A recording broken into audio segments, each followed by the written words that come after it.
goes the dynamite. Yeah? Yeah. What's up, everybody? Happy Saturday. It's always a happy Saturday when it's Saturday. Right. And I want to come out and say welcome to episode 194 of the F and Marks podcast. I'm Jay. And I am the brainless one. Yeah. Always and forever. That's right. Hey. You gotta, it's not just a gimmick, it's a lifestyle, as our shirts say. Well, so, most days when we wear them. No, our shirts say them every day of the week. We just don't wear them every day. Well, there you go. I've already brainless myself. Yeah! Woohoo! That's like giving up a leadoff home run. There you go. No hitter's already over. But anyway, welcome everyone to the episode. Today I have quite a bit we have to get to. We are going to discuss Clash of Champions from last weekend. I'm not gonna lie, I was actually rather entertained by a good portion of the show last week.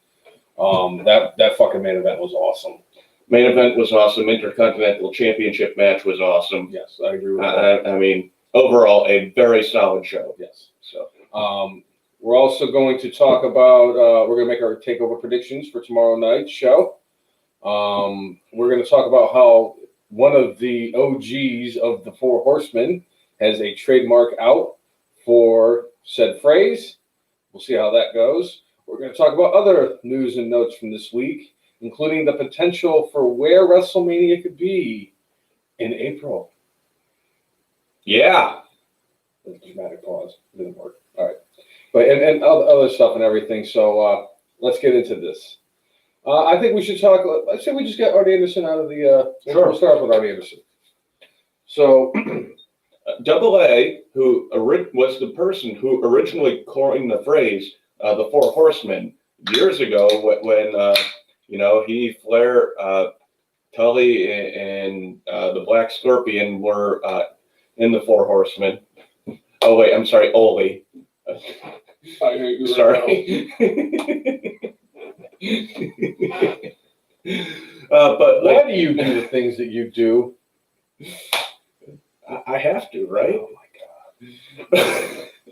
But they were cutting a promo, and apparently it wasn't supposed to be the four of them originally. They were running low on time, so they put the four of them together, and Arn Anderson apparently ad-libbed the line, the Four Horsemen, and it's actually biblical. It's from out of the book of Revelation when they talk about the Four Horsemen of the Apocalypse. So, Double A, who coined the phrase, he never trademarked it or anything, but WWE, I think, Double A. Yeah, I was Kurt Angling myself there. But basically, WWE, once they bought WCW, I think took over almost all the trademarks. But I think it gets to a certain age, and then you have to refile for trademarks. So Double A's like, hey, I came up with the saying Four Horsemen. I mean, I guess technically, John the Apostle did, a couple thousand years ago, but he never trademarked it. So. But let Double A do it. So I wouldn't mind seeing an incarnation of the Four Horsemen as long as they do it right in AEW. They really need a Flair, though. I'm sorry, because Ric Flair was the exclamation point of the Four Horsemen. I mean, we've got the Inner Circle, so if you got somebody with the moxie of Jericho, and there was something about that I actually wanted to touch base on really quick a little bit later on. Not right now, but number one, I was surprised when I found out that Artie Anderson was the one that actually coined the phrase Four Horsemen. Artie Anderson doesn't get the respect that he deserves. He's actually one of the better minds in the industry. Definitely one of the better wrestlers in the industry. I fucking love television champion. He's the greatest television champion of all time, and I was a huge Artie Anderson fan. I love the fact that the dude could just go out there and just beat the shit out of people. And he was a great technically sound guy and everything. And I would actually like to see them do like a Four Horsemen thing in AEW. But like you said, they have to do it right and get the right people in there. You can't just put like four jabronis in there. I mean, and put the name Four Horsemen on it. It's not going to work. Yeah. I mean, I'm curious to see how this all goes about and everything, because I'm still kind of pissed off about how Vince McMahon, the freaking dickhole that he is, won't even let Cody Rhodes call himself Cody Rhodes. When Dusty Rhodes was Dusty Rhodes before he even stepped foot in a WWE ring. It just doesn't, stuff like that. And I'm curious to see how they do this too. I certainly think it'll be an uphill battle for Arn to actually win over the trademark for this, but hey, let's see. Agreed. Yeah. So, yeah. You had to say Black Scorpion, didn't you? I had to say Black Scorpion. Only Anderson, the most forgotten original Four Horsemen of the Four Horsemen of the Apocalypse. Yes, but if the Black Scorpion ever was officially part of the group, that would have been great. He was actually officially a part of the group, technically. Yeah. To be fair. I mean, anytime I bring up the Black Scorpion, my head just goes to Clash 13, even though his battle with Sting, took place at Starrcade, where we finally were revealed that it was Ric Flair all along. It's me, Sting. Oh wait, no, that's a wrong reveal. Wrong reveal. I still, and I know that we've talked about this before, but it still blows my mind how Ric Flair was actually able to change his wrestling style so that people wouldn't even realize that it was Ric Flair who was the Black Scorpion. That was my favorite part about the Black Scorpion. It wasn't the freaking magic show that he did that was absolutely god awful. It was the fact that Ric Flair went out there. It was perhaps the greatest magic show ever. On arguably the worst show that was ever freaking constructed. Although the opening match wasn't terrible, the main event was actually pretty solid. I mean, Butch Reed and Ric Flair actually had a pretty solid match in the main event. And, the White-Eyed Southern Boys and the Fabulous Freebirds were tremendous in that match. But we could thank Primetime Brian Lee and the Big Cat and the Motor City Madman and Star Blazer and all that shit. So good. Absolutely annihilated. So good. And if you haven't had a chance to watch Clash of Champions 13, turn on to the WWE Network, go into the WCW files, and buckle in and watch probably the worst 3 hours of your life. It's so bad that it's bad. I love it. I love it. I've actually seen that show more times than I even like to admit that I've seen it. So I've seen that show as many. I like to tell you, I try to watch it at least once a month just to remind myself of how shitty it was. I love it. I can't wait for when Nicole finally gets a chance to watch it. Well, you should watch it around Halloween, especially the Black Scorpion part. So good. So good. Well, I don't think trick or treating is happening this year, so Clash 13 might be taking over for on Halloween night. Yeah, I think this year's version of trick or treating is I might leave out a bucket in front of the house and say, please take one. Although I'm guessing there's going to be some punk kid who takes all. But yeah. All right, so that's AA filing trademark. Other worthy news and notes for this week: Tegan Knox. Oh, excuse me. Was in a backstage segment with Candice LeRae. Candice LeRae attacked her, and we come to find out that Tegan Knox once again has torn her ACL. This is now her third ACL tear since joining WWE, and basically the third one in the last 2 or 3 years. This poor woman, because ACL tear, it used to be you were out for a year plus. Now it's usually 6 to 9 months. Yeah. And if it's more severe, it could be a bit longer. But it's can you imagine your whole career? You're just coming back from injury. I mean, it's got to be so mentally taxing. And I'm sure these thoughts are going through her head. Maybe I just need to call it a career and be a trainer. Do you want to sit there and keep tearing your ACL? It reminds me for those old enough and who are from Connecticut, I guess, Shay Ralph, who was on the University of Connecticut women's team back in the day. She, I think, had 5 ACL tears during her what ended up being 5-year career at UConn because she got redshirted because of she was out with injury. But 5 ACL tears, and they said it was something to do with how her legs just naturally how her legs were, I think, like pigeon-toed. And I'm wondering if Tegan Knox has a similar thing, which just, makes her more prone to this injury. It's like, I feel so sorry for her. She like has a lot of talent, and it's like her body is kind of telling her no. Kind of reminds me of Terrell Davis, the former running back for the Broncos back in the late 90s, super early 2000s, who kept on tearing his ACL, and he just couldn't stay healthy. I believe, I think it was Willis McGahee tore his ACL a few times. Frank Gore did. I mean, yes, you can come back from injuries like that, but I mean, come on, 3 of them and you're only 25? 3 of them in short order. Yeah. Like, 3 of them in like a 2 or 3 year span, and you're only 25 years of age, and it's like, maybe take a few years off, do that whole training thing like Jay said, and then maybe try and attempt to come back and then tear your ACL again. But she actually went a pretty decent amount of time from her, between ACL tears this time. Not that it makes it any better, but she was almost back a year by the time, because the whole War Games was right before that is when she came back and all that stuff. And it's unfortunate. Yeah, it really sucks. Other newsworthy notes this week. The Long Island Ice Z, Matt Cardona, his short-term contract with AEW expired after the last pay-per-view, so he is now once again a free agent.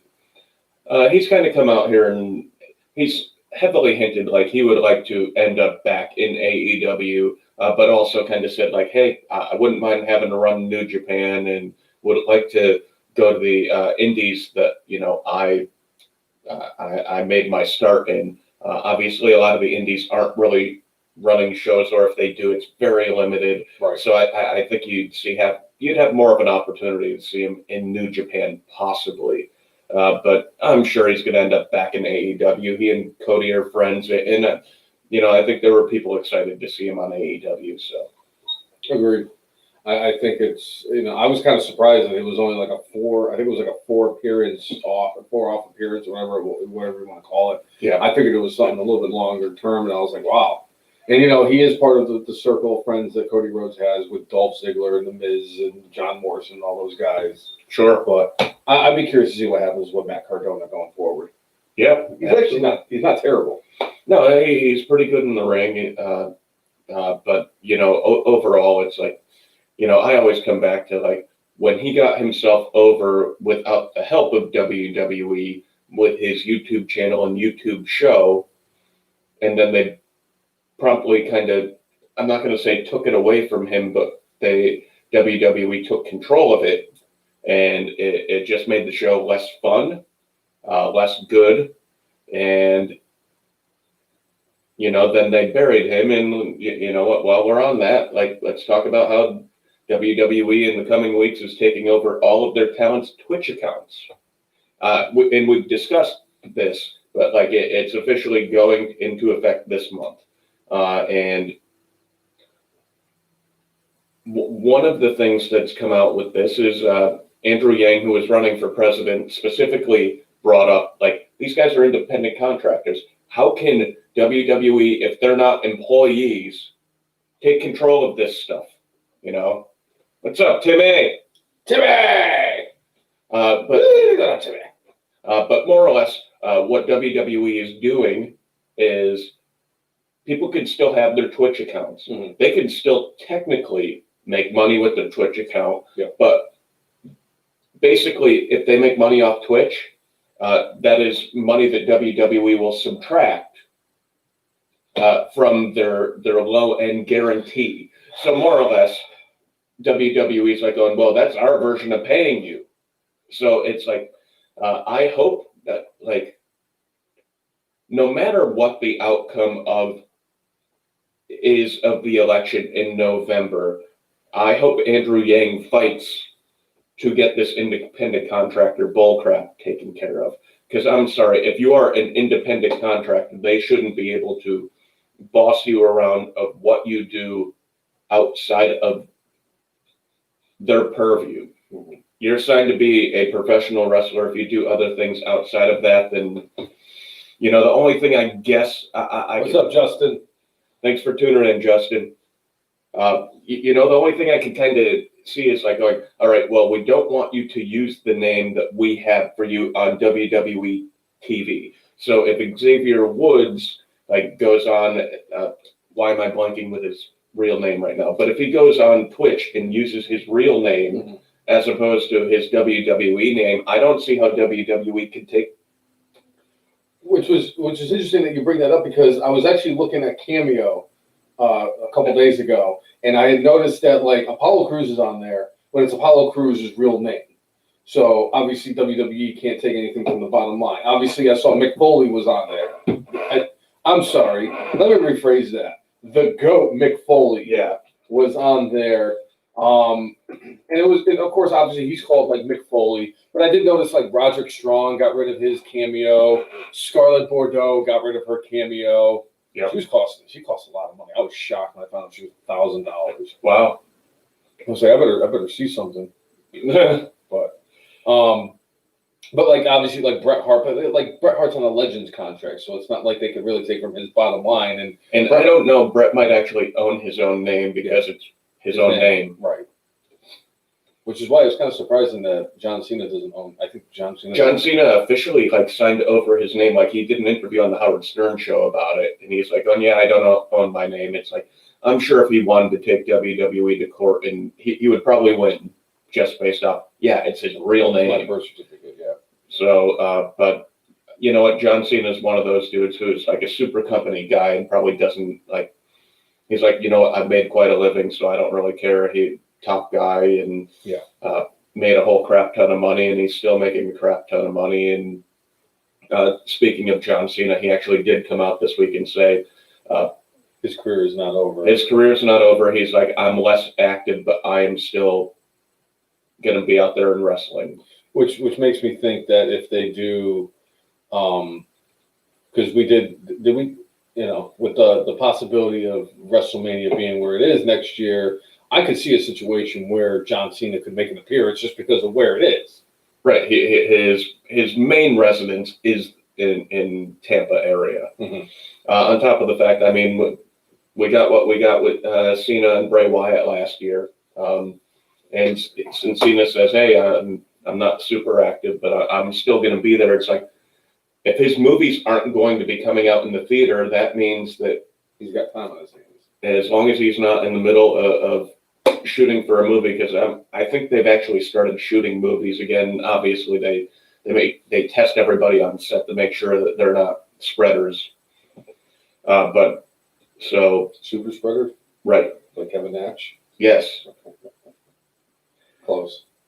It is close. That was pretty good. That's better than your normal fare of jokes. I don't know what you're talking about. I'm the funniest person in the history of mankind. Right. But, the whole Twitch thing, it upsets me. It's like going, they're not like, either sign them as WWE employees or make them true independent contractors. It's bullcrap that they have to go through that. Like AEW is a little different in the way that they approach their folks. Like, I think they technically are independent contractors, but AEW lets them go and do outside things without being screwed with. So it's like going, all right, if they are not AEW employees, then, and I wish the WWE would either take that approach or make them actual employees, but usually that comes with, you need to provide like health insurance, maybe a retirement program.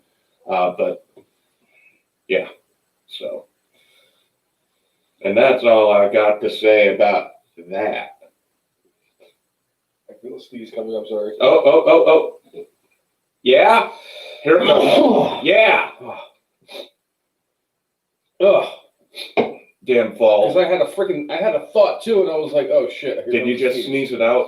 It might be all over the wall. All right, so what is your final thought on the whole Twitch thing? That wasn't even like what my final, like, I didn't even have a final thought, because I agree 100% with what you said. I think it's stupid that Vince McMahon and WWE is preventing all their employees from trying to get a little extra money on the side and everything. I have no problem with that. It's not like they're going out there and like having sex with like the fans or anything like that, or doing like what Tammy Sitch is doing.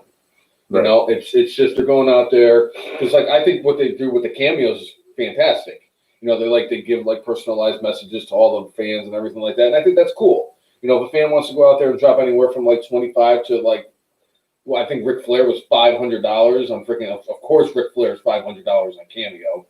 Right. You know, just to have Ric Flair go, I'm the limousine, Ryan jet flying, da da da da da da, woo, and then all that stuff. But yeah, that's fine. Let them do that. I mean, I don't understand why you got to penalize them by taking away from their bottom line because they're going out there and doing stuff on the side to make a little extra money for themselves.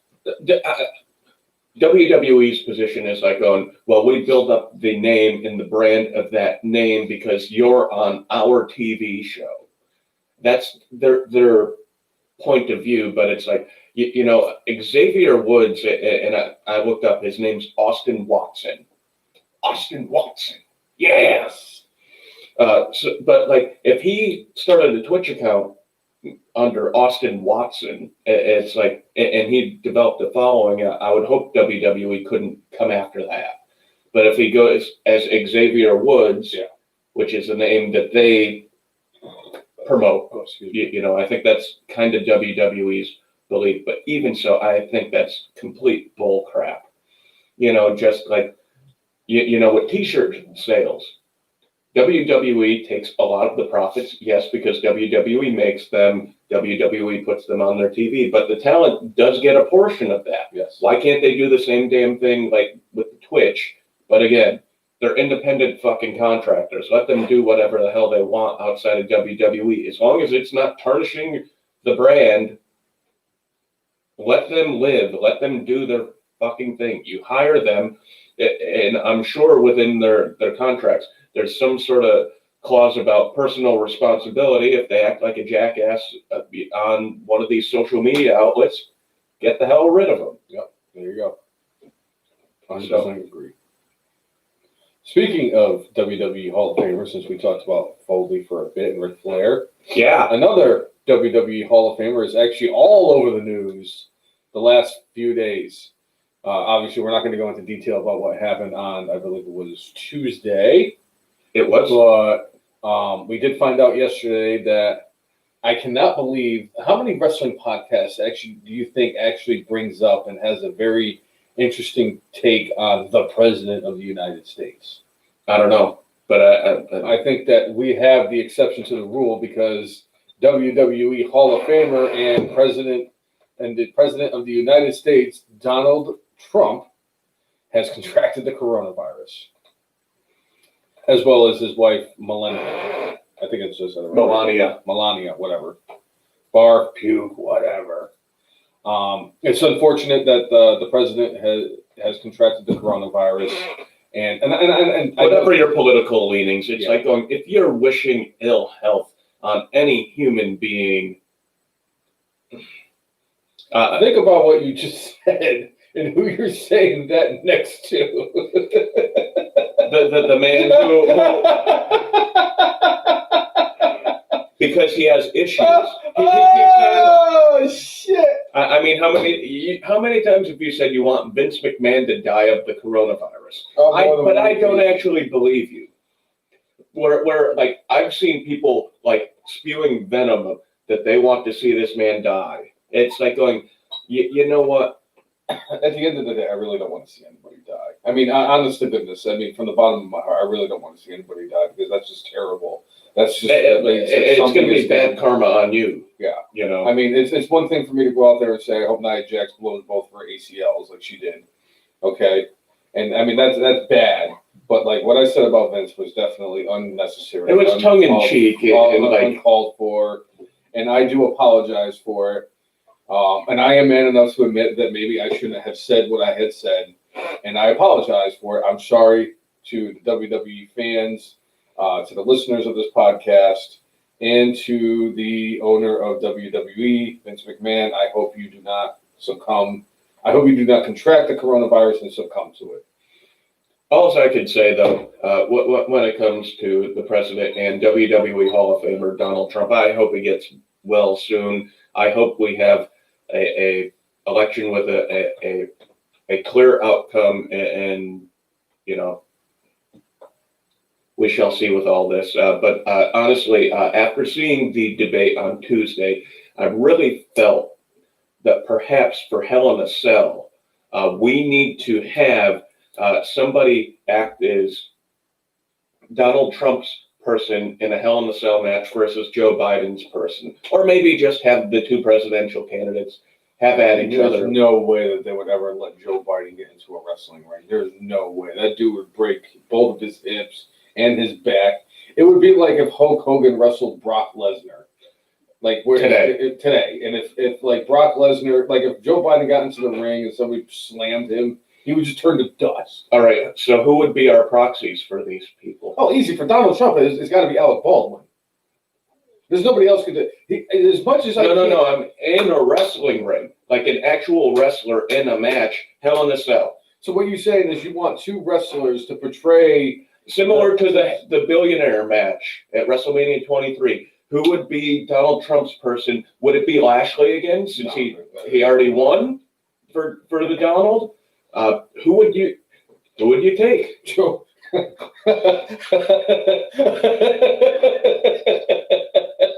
I don't know. What are you even laughing about? Because I was thinking that Joe Biden would do something where he would be like, I'm going to take Bruno Sammartino. He's dead. This guy here is dead. Cross him off then. I mean, you know, if you're basing it off of, you know, cutting a live promo, I'm going to say Kalisto has to be his man.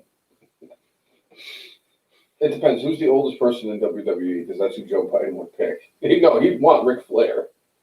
Up until recently, I was active wrestler. It would have been Undertaker. But all right. Anybody have any thoughts about that? Could you imagine like Donald Trump coming out with like the Hurt Business?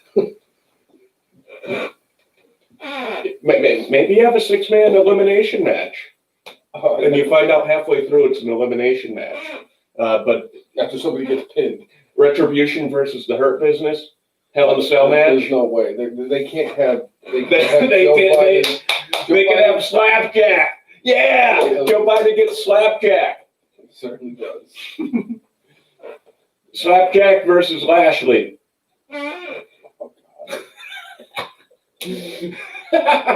Donald Trump would pick Kane just because he's a Republican. He's the mayor of Knox County, so he's got a bunch of things going for him. Right, Hellfire and Brimstone.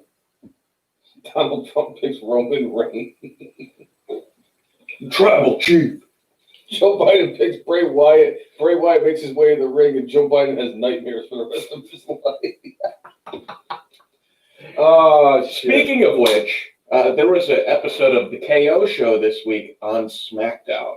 And KO, who is a Raw superstar, was actually interviewing one Alexa Bliss. It was Awkward. It was awkward in some of the delivery of the lines that she had. Like, it was not one of her better promos. She's a much better talker than that. And I get the fact but that the idea that they're trying to get forth with the characters, I like the idea, but she did not. It was not her A game. No, it was not her A game. It was not. I know that she was trying to portray somebody who was brainwashed by somebody and like trying to defend like what they did and all that stuff. When she said, like, when he talks and when he touched me, I went numb. It's like they're trying to kind of push the envelope, but also it just not the best selling job of it. But I did like, you know, kind of the lines of like, oh, have you ever experienced him? Have you ever been in the presence of him? You know, there's nothing like it. And I did like where this ended, where it ended up being the Fiend comes out and puts the mandible claw on KO. Now, you know, part of the problem here is they're on different shows, which obviously means during the draft, which starts next week, they're going to end up on the same show. Oh, Kevin Owens is going back to SmackDown. No question about it, because they're going to keep the Fiend on SmackDown. Because Fox controls whatever happens, and more likely than not, is Captain Cupcake is going to SmackDown. And I think that would be good because I think Although they do like to, every year they like to switch it up where they put the Intercontinental title on Raw for a year, and then they put the United States Championship on SmackDown. Hurt Business needs to stay where they are with Retribution. I know, but I wouldn't be surprised if the Hurt Business moved to SmackDown. But they've been building this thing with Retribution in the Hurt Business. Like, are you going to stop that? I mean, it wouldn't be the first time WWE stopped a storyline in the middle, but I don't see that happening. Although they keep on having like the Hurt Business go against like Ricochet and Apollo Crews and all that stuff, and Ricochet's definitely moving to SmackDown. I would be shocked if he didn't get moved to SmackDown, by the way. But and here's a very interesting tidbit. Bray Wyatt has been on the main roster for quite a few years now. Kevin Owens has been on the main roster for about 5 years now. So this will be the first time that the two of them are going one-on-one against each other, which I think is amazing. And I will say this, it is going to be an entertaining match. Because Bray Wyatt, for all... He's not the greatest wrestler. He's not the greatest wrestler in the world, but he's not terrible. He doesn't need to be the greatest wrestler. Because he's a phenomenal storyteller. He is. So, because like I'm looking forward to the promos these two are going to eventually have. And I'll tell you, Kevin Owens, for a guy who's built like me and looks like me and eats like me and is a bitch unlike me, he's definitely one of the better wrestlers in the ring. Owens is a good wrestler. He's a really good promo. Like he's basically he's a 4-tool player, not a 5-tool player. Vince McMahon would probably like him to have a better physique, but overall, yeah. I'm going to take my personal animosity out of the equation for a second. Kevin Owens is definitely one of the better performers in all of WWE. Between his mic skills and his in-ring ability, Kevin Owens is one of the better guys that they have. Now I'm just... Yeah. That's how I'm going to end that whole thing with Kevin Owens, because if I keep talking, then we all know that I'm going to tiss him and rant about Kevin Owens being a fat bitch who can't take a joke. Right. But I'm excited for that match. So whenever that happens, that'll be cool. I'm wondering if it's going to end up on Hell in a Cell, not as a Hell in a Cell match, but we'll see what happens. We'll see what happens with the draft too. I'm curious to see what happens with the draft. Like who's going to move the Raw, who's going to move the SmackDown? Because I got a feeling that they're gonna. A lot of the guys are going to stay on each show. I don't see Daniel Bryan really leaving SmackDown. I think Styles is going to. Styles is going to Raw. He's going to Raw because like he what the heck was it? He wants to be able to see his son play football. So that wouldn't surprise me. Although I also wouldn't be surprised if he became the number one babyface on SmackDown.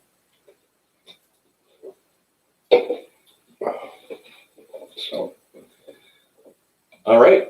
Well, speaking of returns and what have you, we had a returning Robert Roode on Monday Night Raw, and it was glorious. So Roode has been away for quite a while now. I think they said his last match was in March. Yep, sounds about right. But McIntyre had like an open challenge, and out comes one old Robert Roode, and he looked good out there, and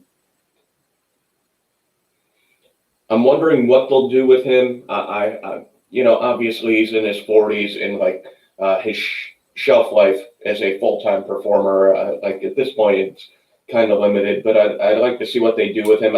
Personally, I think I'd kind of like to see he and Dolph go full-fledged tag team. But this was a good way, I think, to bring him back. High profile too. Can I just interject ever so slightly for that? I think that obviously his shelf life isn't what it could be if he was like, I don't know, like we'll say Bray Wyatt, who's 32 years old or 33 years old. Or even Drew McIntyre. Drew McIntyre, who's like, I think Drew McIntyre like my age, right under. Yeah, he's right in my so, but that 5 years in wrestling wise between 37 and I believe Roode is 42. 5 years is significant. Like, yeah, AJ is like the same age, but AJ's already a top star.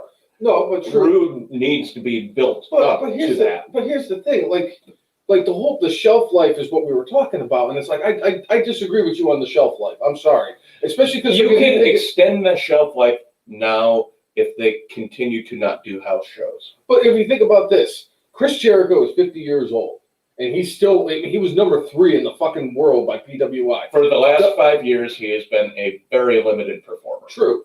Goldust, another guy who's 50 years old. Again, the last 5 years, very limited performer.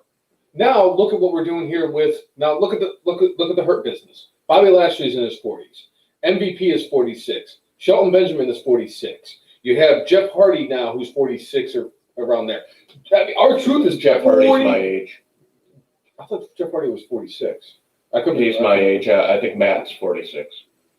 R-Truth is 49 years old. And R-Truth is the greatest champion in WWE history because R-Truth has won more championships than anybody else.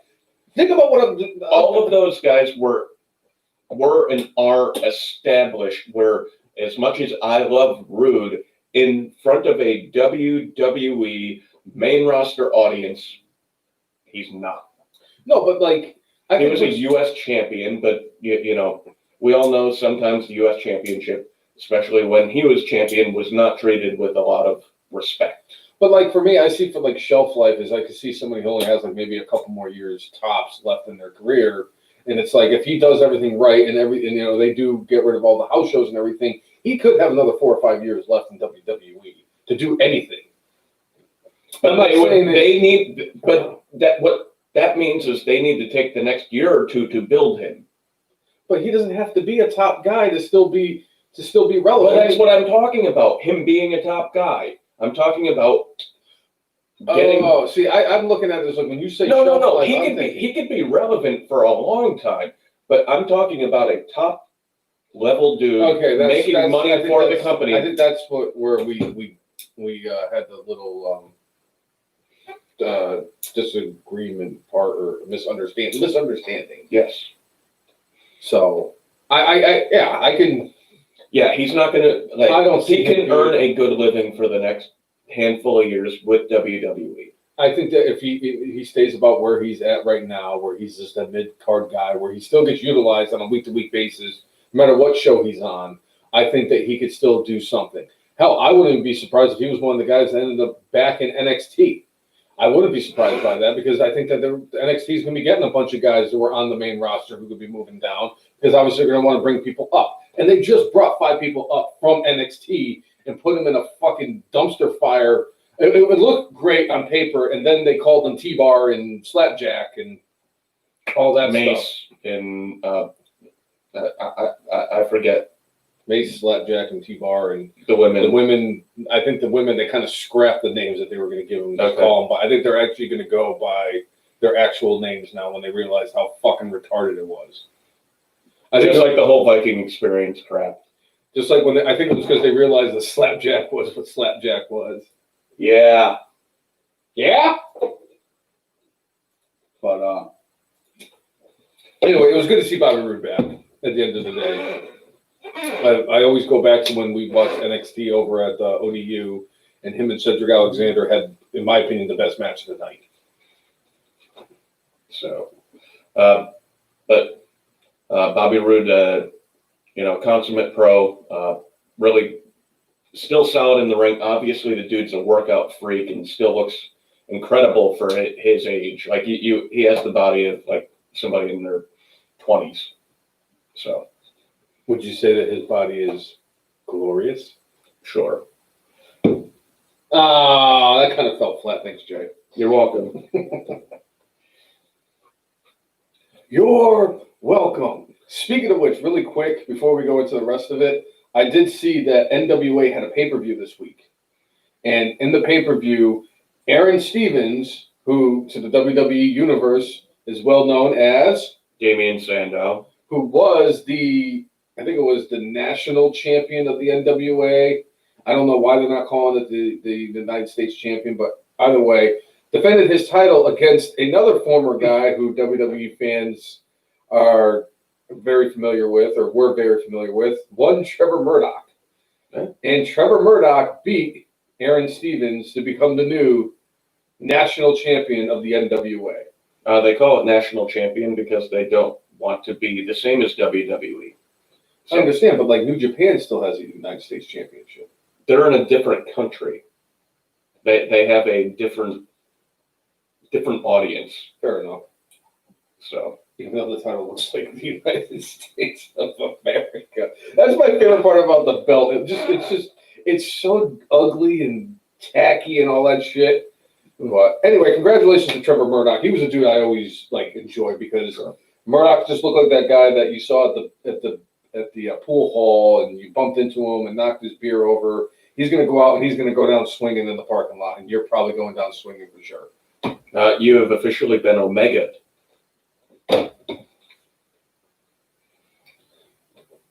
It appears that I have. You've been Omega'd, and Kenny Omega actually came out this week and Really? spoke I'm surprised. of the upcoming AEW video game. He said it's a work in progress, and more or less said it's not going to be here shortly, but it's coming, and he thinks it will be the greatest video game ever. May I quote the GOAT, please? Wrong. Kenny Omega is wrong. It's not going to be the greatest video game of all time. First of all, we all know that Tecmo Super Bowl is the greatest video game of all time. We also know that 007 GoldenEye for the Nintendo 64 is also the second greatest video game of all time. NHL 94, freaking Grand Theft Auto, freaking, I would even say Madden, but I mean, I'd have to go back to like the 2010s. Call of Duty, which Randy Orton apparently is a fan of. We found out on Monday. Possibly. And one of these days, I'll tell you all a funny story about Call of Duty, but I ain't got time for that today. Ain't nobody got time for that. Ain't nobody got time for that. I'm sorry. I will say this. I am kind of psyched to see what this AEW video game is going to be like for two reasons. Number one, it's something different. Because all we do is buy these freaking WWE games, and the last couple WWE games, WWE 2K19 and 20, have been absolute train wrecks. I know what you want. I know that you want Orange Cassidy. Why are you going to ruin this for me? You knew that my second point was going to be that I was going to build Orange Cassidy into like the greatest wrestler of all time, where he was going to have. Because get to the damn point. He was going to get to the damn point. I don't want the show to go 3 hours. It's not going to go 3 hours. But with the way you're talking, it's going to go 3 hours. Cassidy would have every fucking title around his waist, because that's how it goes. And then I would I would create myself and form a tag team with Orange Cassidy, and we win the tag team belts. Right. And I'd probably cry. Yeah. All right. So Omega definitely seems psyched by the game, but I'm wondering what they're going to do that's going to differentiate it from like the WWE games, because I know like that's AEW's main thing. They want to be an alternative. They don't want to be WWE. Like, how are they going to make this game different? So Orange Cassidy had to cover every single year. Right. I will say this. I know that I go out there and I speak very negatively about Kenny Omega. I know the dude's a huge video game nerd. And if he says this game is going to be really good, then I'm actually going to take his word for it. Yep. I hope it's better than like when TNA came out with their game. And I remember Kurt Angle saying, this is going to be better than anything WWE's put out. And then you look at the graphics and you're like, it's like 2012, and yet we still have like graphics from like No Mercy. Right. Nintendo 64. Oh my God. It was like, that's Booker T? Huh. Wow. By the way, WWE, I think it was WrestleMania 2000 that was on the N64, was a fantastic video game too. That might actually be my favorite wrestling video game of all time. Nice. And then the one where you got the wrestlers Hulk Hogan and the Legion of Doom and the Big Boss Man. And yes. Oh, what the hell was I think it was WWF Superstars. Yes, that was it. I love that at I played it at the arcade before my bowling league in the mornings. Oh my God, that was a fucking great video game. Yeah. I always used to be the Big Boss. What's up, Munstep? Oh, I love the Big Boss Man. It was so easy to do his ending move. Yeah. I love between being him and the Earthquake. Yeah, same. I had a friend of mine who loved being the Ultimate Warrior, and he would just do that running shoulder tackle to everybody. But then, like, after you won, what was it, 3 matches, then you got to face the LOD. Yep. And you usually got your ass kicked. Yep, you did. So, yeah. So, that's that. But, yeah, I think there's actually a way you could play that game, too. And it might just be online. I think they might actually have a version of it out because I've been seeing it more and more, but I'll look into that and Yeah. I'll give you guys an answer on that next week. Hey, maybe we could even post it on our Facebook page. So that's a fantastic idea. So, all right. So we got another bit of news. The Rock has come out and said that the XFL is going to return in 2022. I know it looks like PD wrote it on the whiteboard of 1 or 2 in the bottom right corner, but I did actually write that in there.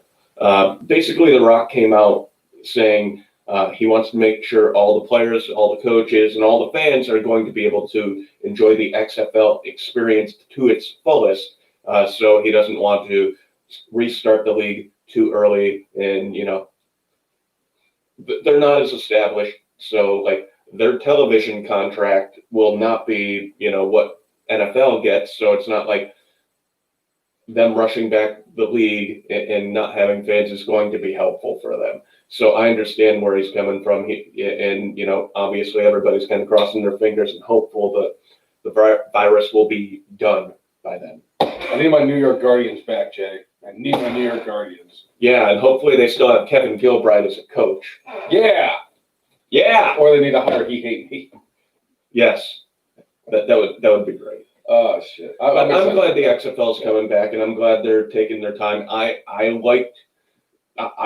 honestly wish the NFL would adopt the kickoff rule to help keep players a little safer, because that's where it's like literally that play like takes up almost zero time, but most of a higher percentage of injuries come from that play specifically than like the a regular offensive or defensive play. So, but I'm looking forward to when that comes back. Yeah, the quality of football is not what NFL is, but you know what, gives people a chance. Yeah, I look at the XFL just like I look at pizza. Bad pizza is still better than no pizza. So even if the XFL is not the product that is the same as what the NFL is, I still think that any football is better than no football. So I'm excited to see the XFL come back. I'm curious to see how The Rock puts his twist on the XFL once it happens. So I'm excited for this. I really am. So Monsef chimed in and actually said there's a version of the game. Use a simulator called My Boy and download the ROM of the arcade version. Oh God, no! Please, I can't do that. You wouldn't have a life. I wouldn't have a life. It's bad enough I have the system that plays the regular Nintendo, Super Nintendo, and the Sega Genesis games. And if I ever find a copy of NHL '94 for the Sega Genesis, all I'm going to do is work, play that. I would have with the Red Wings, the video game, and the fucking podcast, and that's all my life would be at that point. Yeah. And if you had that fucking video game, forget about it. I probably wouldn't have a job. Right. So another thing before we kind of get into what happened, the Clash of Champions and Takeover for tomorrow.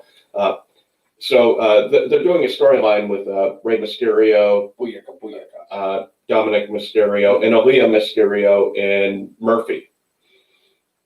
Alexa Bliss innocently tweeted, like, more or less, like, encouragement to Murphy.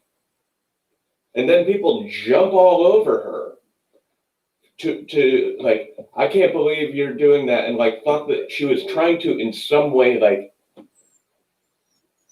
be mean-spirited towards Murphy. And one, it's like, it's a storyline. And like, do you know how old she is? Do you know how old he is? And like, fucking, there are some fucking WWF fans, wrestling fans out there, like, get the fuck over it. She was trying to like be encouraging, and like it's like it almost makes you not want to speak, and just absolutely stupid. Like she said nothing out of line, Well, and they took it in a place where she didn't take it. well, a lot of, and honestly, like Alexa Bliss has been dealing with a lot of backlash on the freaking social media too, because yes, she got a lot of backlash because she encouraged Murphy, who's 32, to help pursue a girl who is 19. And obviously, this is all for storyline purposes, so they can continue with the whole Seth Rollins, Rey Mysterio, Dominic Mysterio, Murphy, all that. Just keep that rolling, and it's good. What they're doing with that whole storyline is really good. But Alexa Bliss a few weeks ago was taking a lot of crap because she's dating Ryan Cabrera. And everybody's all up in arms about it. It's like, dude, a lot of you fucking neckbeards, and this is a message that needs to be said. I'm sorry. A lot of you neckbeards out there who are in your fucking parents' basement and you're fucking on your damn computers and you got the Cheeto fucking dust on your fingers, you have zero chance with Alexa Bliss. I'm sorry. You don't even have a chance with Nia Jax. You wouldn't even have a chance with Nyla Rose, unless you're a chick. But I just, you need to just, it's scripted. It's all this stuff. You shouldn't go after people because they're with somebody. She's with somebody that she crushed on when she was a kid. Let her be. Let her just be happy with Ryan Cabrera. I know it's weird that he paints his fingernails, but goddamn, just let her do her life. And all she's doing was helping the whole storyline get to where it was. That's it. That's all she was doing. Yeah. So, I'm sorry, I had to have that little rant about that. So, you know, that's most of the stuff, I think, as far as like regular like news and notes. So, what do you want to go for first? Clash of Champions. All right, Clash of Champions. As Brainless One said earlier, you know, really good, solid show. That Intercontinental title match, match of the night in my view. Agreed. Fucking everything that they did about that match was I loved it. On point, in the stuff they did. Like, you know, we've seen so many of these ladder matches over the years. It's like, how are you going to top this? How are you going to top this? And you know what? You got three pros who are willing to go to any length to entertain the fans and tell an extremely compelling story. And you got the crazy son of a bitch, Jeff Hardy, that will do just about, you know, he's going to do some kind of crazy shit off the top of a giant ladder. And he did, too. He did this. He did it on Sunday. Fucking awesome. Yeah. It really was. And, you know, the three of them did a wonderful job in that match. It was great storytelling. For me, my favorite part was the fact that Sami Zayn, I cannot believe it took until last Sunday for us to finally see somebody come out with the idea of busting out a pair of handcuffs. And he handcuffed Jeff Hardy, poor Jeff Hardy in his earlobe, man. He handcuffed, he put one of the handcuffs into his earlobe, and then he took the other one and put it onto a small ladder. So it makes it very hard for him to do just about anything. And then he goes and he tries to get AJ Styles, and AJ's fighting him off, and he handcuffs himself to AJ.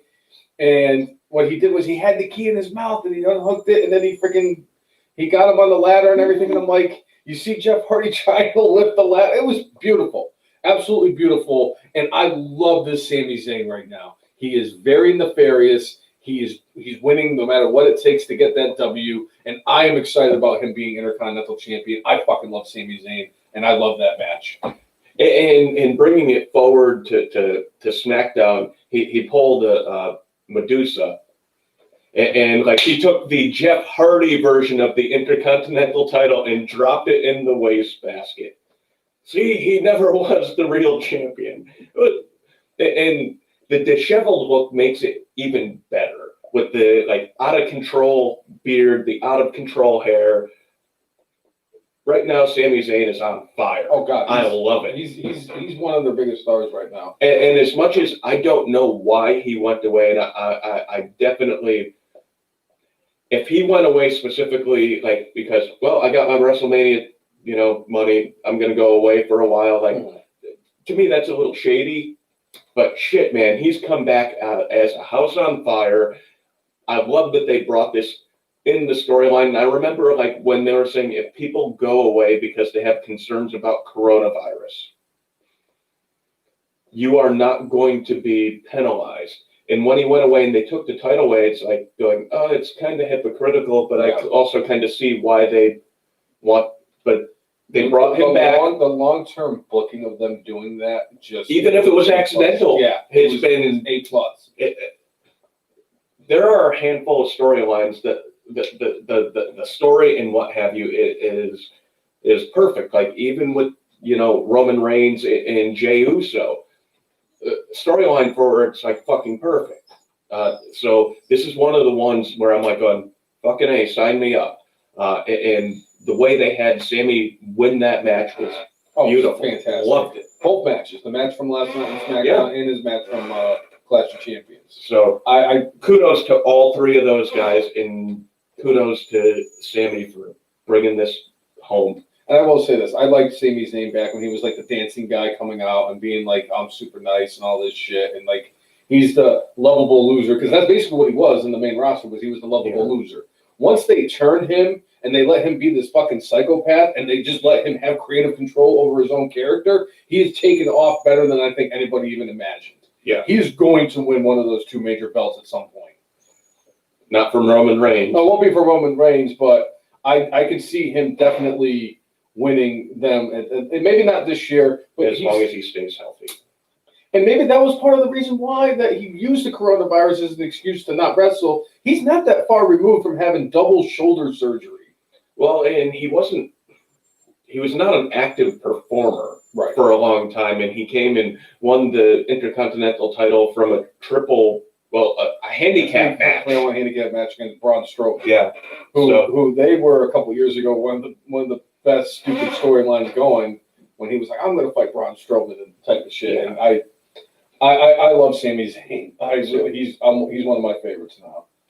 So with Clash of Champions, though, there were a couple of changes in the card, and allegedly it was coronavirus related. Like we did not get the women's tag team title match. Again, allegedly, specifically because of coronavirus. We allegedly did not get the Nikki Cross Bayley match because of coronavirus concerns, which ended up leading to Asuka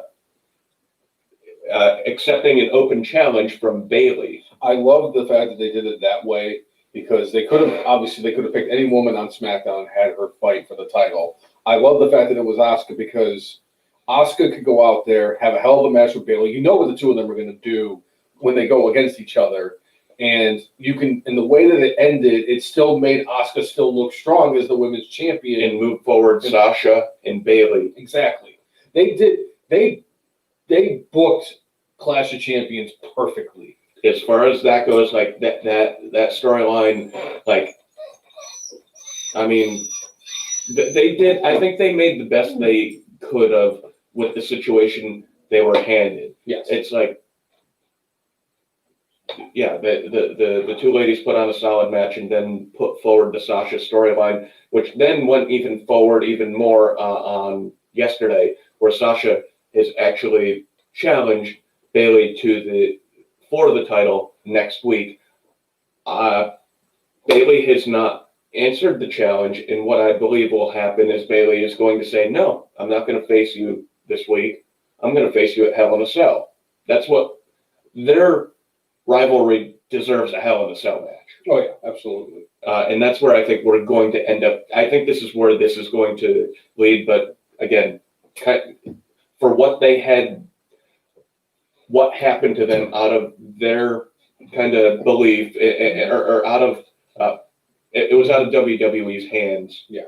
I think they did the best with this situation as they could. So, yeah. And I think that I think when I said that Clash of Champions, they booked it so perfectly, because the main event, the fucking Universal title match, was booked perfectly. The Intercontinental title match was booked perfectly. The whole Sasha Bayley thing was booked perfectly. I think there was a lot of matches that they did really well going forward with what they were doing. So we had Asuka also had another match, and she went against Zelina Vega. And no shock here, Asuka ends up going over, but pretty competitive match. And WWE did what WWE does, and what did they do on Monday? A rematch. And what happened again? Asuka won and retained the championship. But when it came down to Monday, more of the storyline was that there was an official breaking of Zelina and Andrade. Yeah. Where more or less Andrade says, "I'm better on my own. You're just a loser." And that led to other things with Andrade, where Andrade actually got squashed by Keith Lee. But there's that official break off, and that was something we discussed last week, actually. Yeah. And I think with Zelina Vega and Andrade splitting, I think this gives them an opportunity to move somebody like an Aleister Black to SmackDown, because WWE likes to keep couples together. So Aleister Black and Zelina Vega could move to SmackDown, and they could still keep Andrade on Raw if they want to have Charlotte return to Raw once she comes back from whatever the hell is wrong, her boob jobs. Well, I mean, between that and then Chris Brown brought up a couple weeks ago that she might have shoulder issues, and a lot of it has to do with doing the figure eight. Yeah. So, all right. So then we had Bobby Lashley going against Apollo Crews. Lashley goes over. I'm glad they keep on having him dominate and winning with the full Nelson. With a man his size, it looks badass. Yeah. The way he does the full Nelson. So. I love the Hurt business. The Hurt, I keep each and every week. I love them more and more, and they're two of my favorite wrestlers back from like a decade ago, and a guy who has really grown on me, especially now that he's a heel, and now that they've added Cedric Alexander, who is a guy that I've actually had a very special place in my heart for, because I just love the dude because he's such a hard worker. Yeah, and I just the Hurt business is just I just love the Hurt business. I hope they're able to pull Cedric, up several levels from, obviously, he's been, when Cedric first came up, he was at a certain level, but it's like, he basically went back to level 0 with the way they had been booking him, so hopefully they could pull him up to, mid-card and beyond. Hopefully he'll have a standout moment, kind of like The Rock did eventually with the Nation of Domination. Put a mic in his hand, and then all of a sudden he cuts this promo that just lights the earth on fire. He's got the best guy to work with, too, because MVP is one of those guys who's just... MVP is one of those guys... Who's his charisma, man. He could have had one of the main titles back when he was in his first run with WWE. Unfortunately, it just didn't work out that way because he's not John Cena or Randy Orton. But MVP is one of those guys that you really appreciate what he brings to the table as a performer, whether it's in the ring or he's on the mic. And he's got incredible leadership, and he's a guy that's going to help Cedric get to that next level, I think. Yeah. All right. So then we have a Lucha House Party going against Nakamura and Cesaro. This thing's been going on for too long. Nakamura and Cesaro win. Yeah, we don't have to talk about it. Fuck that match. Yeah. Although, what it did lead to was on SmackDown, we got a 6-man tag match between Baron Corbin teaming up with Cesaro and Nakamura to go up against the Lucha House Party, who has, by the way, 3 members of it, but they had a different 3rd member. Bro.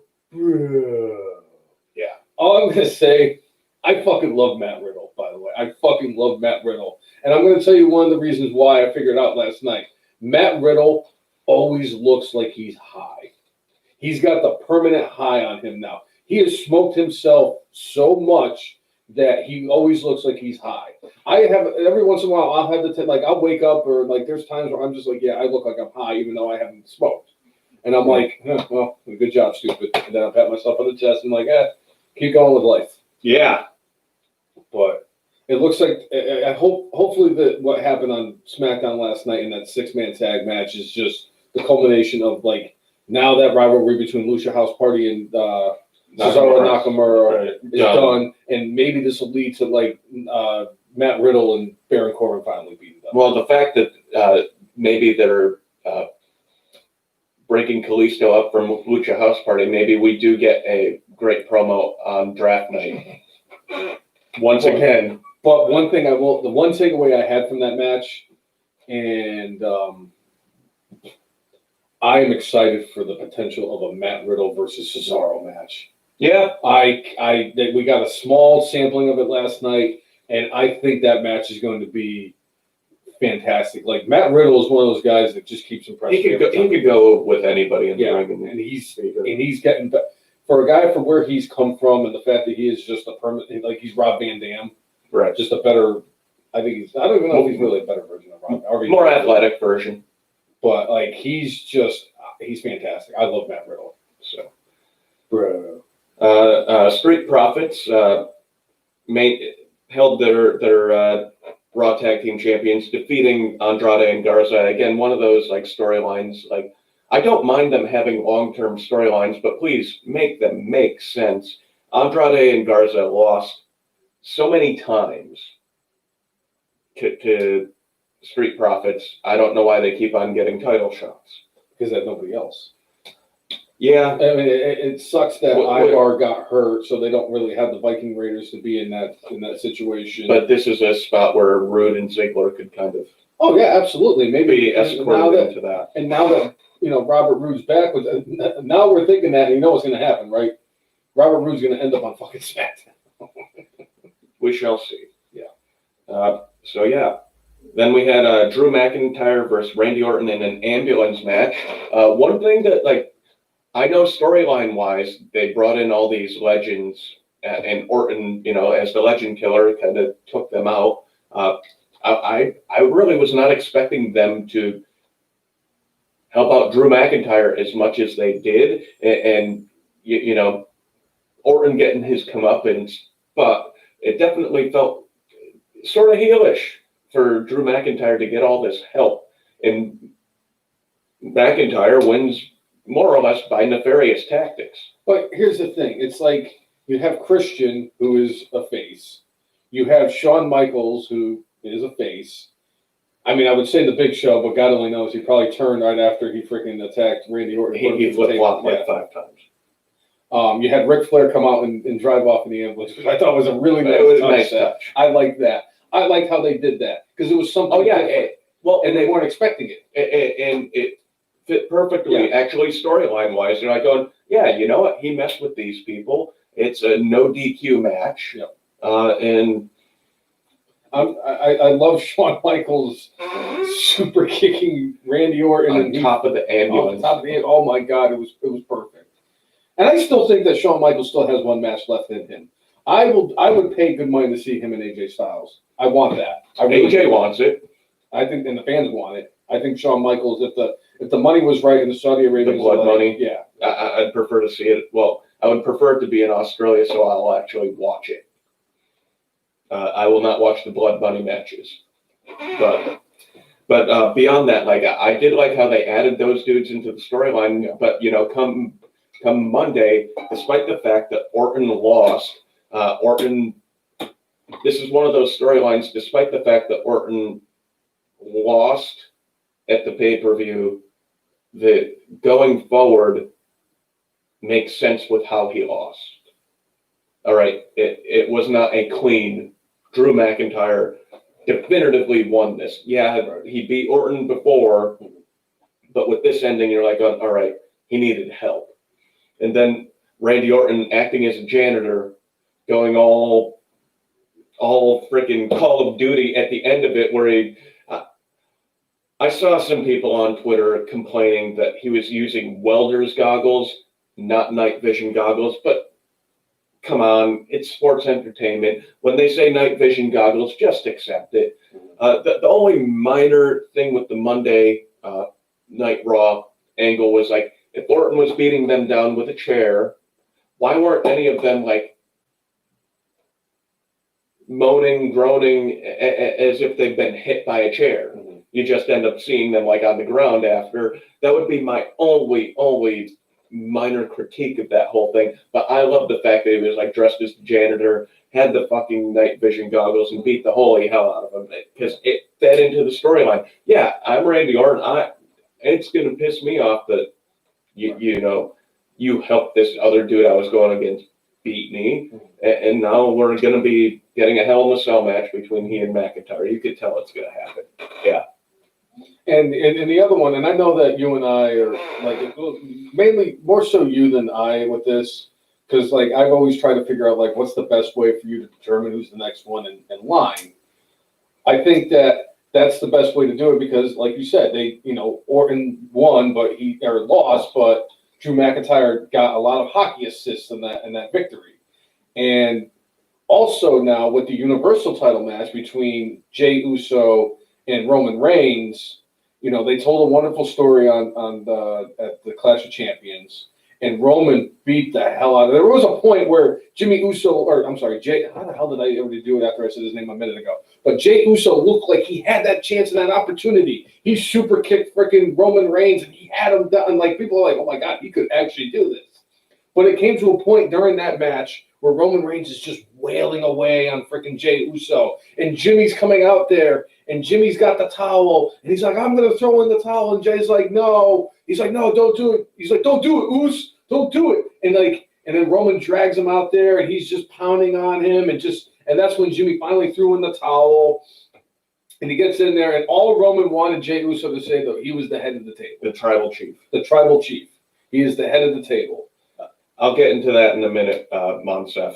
But that fed also into SmackDown once again. Last night, and Jey Uso, who a hell of a performance. So they had a tribal chief ceremony for SmackDown, and Roman though just wanted Jey to come out and call him the tribal chief. Yep, that's all he wanted. And I am digging the whole Roman Reigns. Oh, he is phenomenal. And so Roman Reigns, in an interview, said that not the full basis of his character, but part of the basis was Bill Butcher. I think that's the first name. But the Butcher from Gangs in New York, where that's kind of the tact he's trying to take with this character that he has right now, where it's like he believes what he believes and he believes what he is saying is correct, even if it's misguided. Right. So he's kind of taking that tact with the character, and you saw a bit of that come through, when he cut his promo yesterday, where he was like, hey man, Clash of Champions was like the worst night professionally of my life. I had to beat you up because I need you to agree with me that I am the tribal chief, and I need you to say that I am the tribal chief. But when Jey said, hey man, if Jimmy doesn't throw in the towel, I know I was going to beat you. Which then leads to Roman going, do you want another opportunity at Hell in a Cell? And I love the fact that that's how they're going to go that route. Because just like with the whole Randy Orton losing the way he did to Drew McIntyre, Jey Uso never really quit, got pinned, counted out, any of that stuff. It was Jimmy throwing in the towel for him. So now we're going to get it inside of Hell in a Cell. And I think that those two guys are going to deliver. And I love the fact that Jey Uso has just elevated himself by getting in the ring with his cousin, who now Roman has definitely even elevated himself more than he already was. I'm excited for that match. I'm actually excited for both title matches at Hell in a Cell. Yeah. And Chris, I would say if WrestleMania 37 has an audience this year coming up, I completely agree, where Roman Reigns, with this whole tribal chief shtick that he has right now, it will culminate with a Rock match at WrestleMania 37. This could be the kickstart of that, where Roman Reigns does his thing, and then one day The Rock shows up and was like, "You're the tribal chief, huh? Why don't you say that to my face? Why don't you prove to me that you're the tribal chief? You're the head of the table, huh?" So, because the Rock is, no matter what, The Rock is the head of the table of that family. But at least wrestling storyline wise, that would be a great way for him to be incorporated. And Rock said he'd do the honors, and and that's the thing. In general, when you're a professional wrestler, on your way out, you do the honors to make the next generation step up. So, I mean, storyline wise, it would be perfect. It'd be fantastic. If we saw The Rock at the Royal Rumble, and that, was part of the kickstart of this, or even Survivor Series, or any of the big shows. Because a lot of people are asking, because Jimmy Uso did make an appearance, and I did call that Jimmy Uso was going to make an appearance at Clash of Champions. I didn't know what kind of where he was going to be or anything like that. But Jimmy Uso They've been asking like, when is Jimmy Uso back? They're like, he's not completely there yet. We expect him to be back around January of 2021, January or February. My guess is we'll probably end up seeing Jimmy Uso get a title shot. Probably the Royal Rumble is my guess. It could be. So, and if they do that, and where he hasn't beat up Jey Uso, then they beats up Jimmy Uso, and who knows, maybe like a week or two later on SmackDown, they bust Rikishi out, and freaking Roman Reigns takes out Rikishi. And it's like, obviously, we're not going to see Alpha or Sika in the ring or any of that stuff, but we could definitely, because Rikishi could still do some stuff. I'm sure Rikishi could still take bumps. I'm sure it's going to take like a forklift to get him out of the ring, but that's neither here nor there. Yeah. But, and it could lead to, that's how they could lead to The Rock getting involved. Right. So, yeah. Now, Mon Steph, the reason why I was talking about AJ Styles and Shawn Michaels, if they had that match ever, and I said I wouldn't watch it in Saudi Arabia because I don't want to watch a blood money match. So specifically a couple of years ago, one of the crown princes of Saudi Arabia, there's, I would say not 100% definitive proof, but I would say like 99.999999999% sure that the crown prince of Saudi Arabia had a reporter murdered, An American reporter. For saying nasty things about the Saudi Arabian government, stuff that was completely true, and like just more or less this guy trying to shine a light on some shitty stuff the Saudi Arabian government does. So anytime you have a government entity silencing a voice because it's critical of them, I'm not down with that. And the fact that it's the Saudi Arabian government that pays WWE to come over to Saudi Arabia and have shows, no. So that's why I call it the blood money. And I'll tell you right now that the last experience that they had in Saudi Arabia, where they actually they basically held the wrestlers hostage while they were there. Allegedly. I mean, it seems pretty. I mean, likely. It's six in one hand and a half a dozen in the other, or whatever it's called. But it is what it is. You can take a turd, cover it in sparkles, and put a bow on it. Guess what? Still turd. So that's why I refuse to watch the Saudi Arabian stuff. It feels like on principle WWE should just be like, screw that, we're not doing shows here. But WWE, at least publicly, have kind of said, with I guess a lot in Saudi Arabia, a lot of the women's rights stuff is a big deal, and WWE has kind of taken the tact of like, we can't change the way Saudi Arabia does stuff by not showing up there. And one of the things they did have on the last Saudi Arabian show is they did have the first females match at one of their shows, which apparently is a huge step for over there. So WWE saying like, hey, we can't change it by not being there. We can only change it if we are there. So they have been attempting to live up to that, but I just on principle for me, I'm kind of like, no, money does not trump what personal convictions. So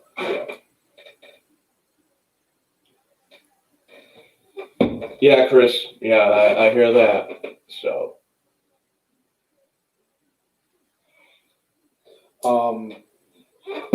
see, the only way, like, and I've kind of been in that same situation, just because, like, the first Saudi Arabia show they did, I laughed my ass off because they're like, we want Hulk Hogan, the Ultimate Warrior, and Yokozuna for the greatest Royal Rumble of all time. And it's like, two of them are dead. Two of them are, this guy here is dead.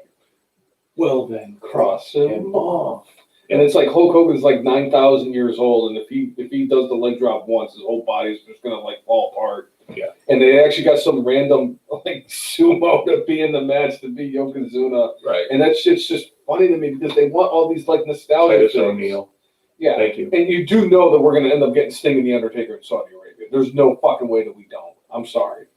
But the only way they could actually get me to watch any match from that Saudi Arabia show is if Hulk Hogan actually wrestles. That's it. That's the only way you're going to get me to watch any match from the Saudi Arabia show is if Hulk Hogan actually gets in the ring and fights somebody. brother. And Monsef, as much as I know for Muslims around the world that Saudi Arabia, like, you know, most holy place in the world, or one of the most holy places in the world, because Mecca's in Saudi Arabia. You know, just the way the government has done things, that's what turns me off. It's not like the people of Saudi Arabia, it's what the government does to the people, and I'm not down with that. So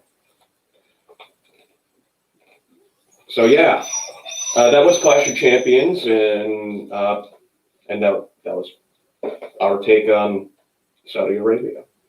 And we did actually cover a lot of SmackDown and some of Raw with some of the things that we discussed. One of the things from SmackDown I wanted to bring up real quick was we got another Otis Dosovich versus John Morrison match. And it was like a squash. And it was basically a squash match. I love the way that they're booking Otis Dosovich. I swear if he wins the Universal Championship from the Tribal Chief, I'm probably going to have, like, it's going to be like when the Red Sox won the World Series in 2004 type of a celebration. One thing they did announce is next week, I think it's next week, Otis is going to represent himself in court against The Miz and Morrison. This has the potential to be the best bad segment in WWE history. Like, you know, it's going to be campy and terrible. And anybody who is not a wrestling fan and not into Otis Dosovich will think it's the dumbest thing ever. For folks like us who love the Dozer, this will probably be one of the greatest things ever. It has the potential to be like Tea Time with Santino when they had Sheamus on there. Yes. Which was one of the funniest things I've ever seen in my life. Yes. Yeah, Sheamus had a hard time keeping himself composed. You could see a couple times where he's like... Yeah. But that's because you beat him, Sheamus. You beat Sheamus. Yeah. That's why Sheamus is the GOAT. Right. So we had that, and we did talk about the Roman Reigns Jey Uso segment, but at the end of that, AJ Styles came out to taunt Jey Uso, saying he's not in this league, and AJ's like, I should be the one in that match. I could, you know, keep up with Roman. To which he ended up eating like a high cross body from Jey Uso, and you know what?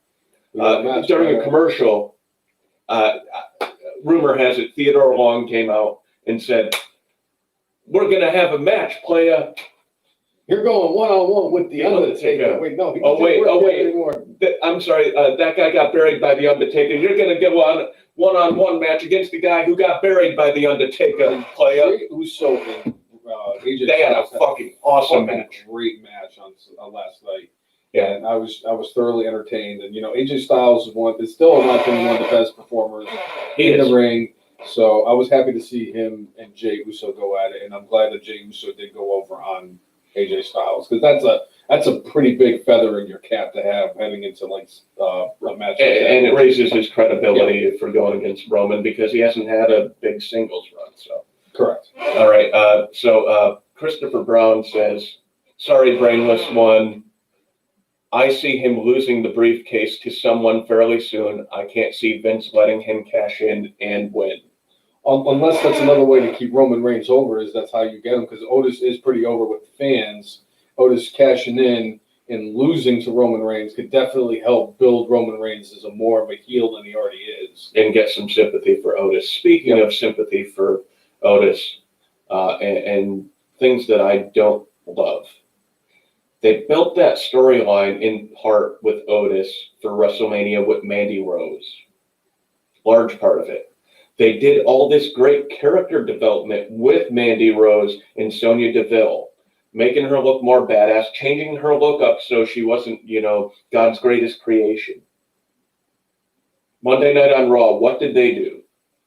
They put her in a meaningless tag team and made her more or less go back to being like looking like God's greatest creation, although her outfit was an homage to one Trish Stratus.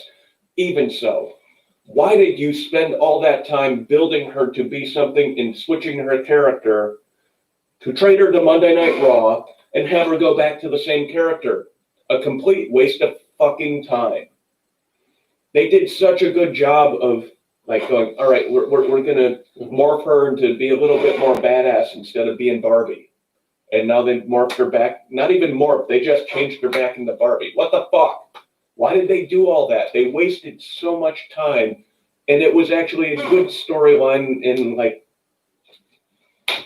the fuck.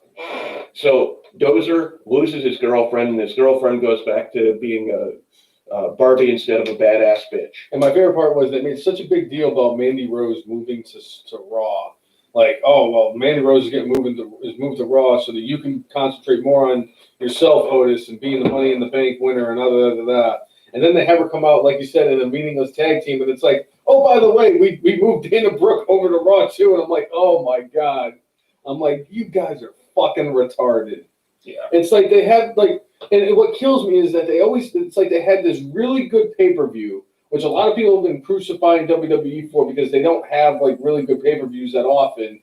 And you have this great pay-per-view that's told a bunch of really good stories. And it's like, oh, by the way, here's Dana Brooke on Raw just because we're going to put Dana Brooke on Raw for no other apparent reason than that. Right. So. All right. And we briefly, we kind of discussed in depth about The Fiend attacking Kevin Owens in the KO show with Alexa Bliss. So, but I'm looking forward to see where that goes. And then we had Sami Zayn challenge Jeff Hardy. Zayn goes over through the Intercontinental title in trash.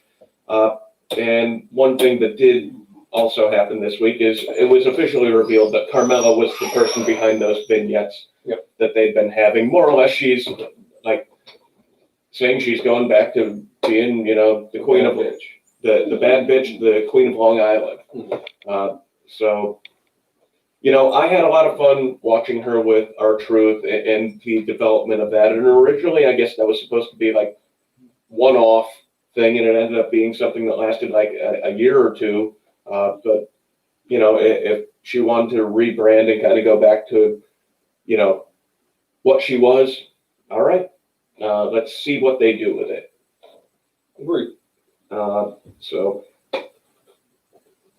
all right, so we basically have done Raw and SmackDown. Do we want to brush on AEW before we do NXT into Takeover? I think like any of like the major points you want to bring up from AEW, we can, and then we can go to NXT and then do Takeover for tomorrow. All right, so AEW, they are going to have an 8-man tournament with the finals at Full Gear, with the winner receiving a title shot for the AEW title. I don't think they were super clear of like you win the finals at Full Gear and then have a title match that night. It wasn't clear, or it could be on Dynamite. I'm not sure, but they have not. I don't think they announced everybody. Like they announced, I think, a couple names, and I can't remember them off the top of my head right now.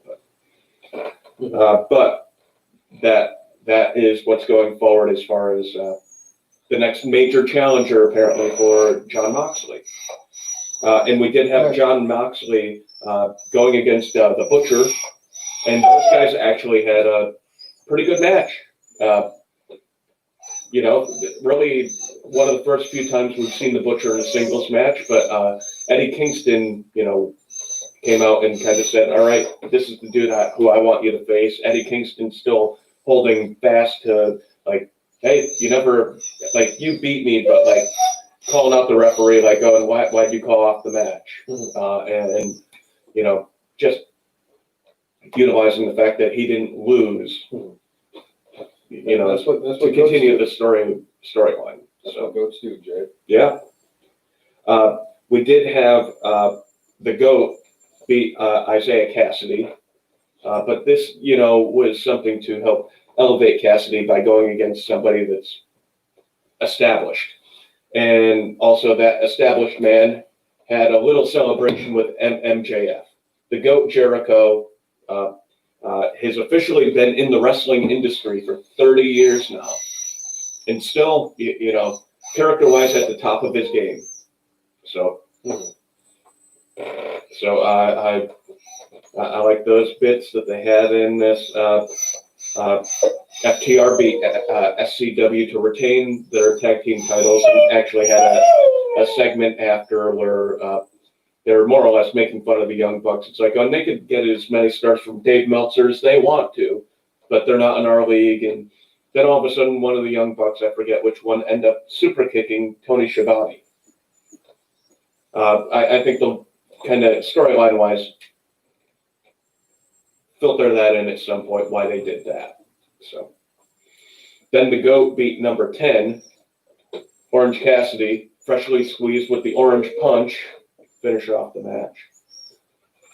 And then the biggest thing, at least in my view of the night, was Cody Rhodes officially accepted the dog collar match against Brody Lee, which will take place next week on AEW.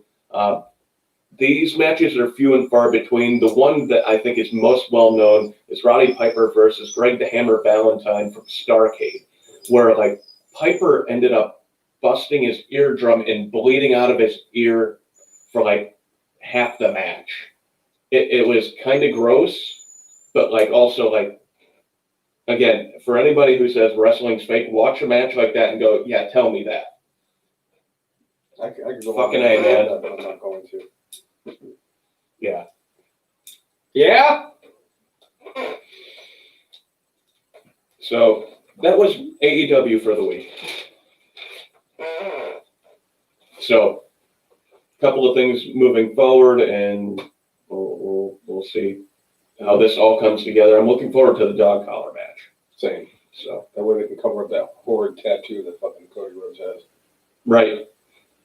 So as far as stuff for specifically leading into Takeover for tonight, we had Johnny Gargano and Candice LeRae going against Damian Priest and Io Shirai, and Gargano going against Priest for the North American title, and LeRae going against Io Shirai for the Women's Championship.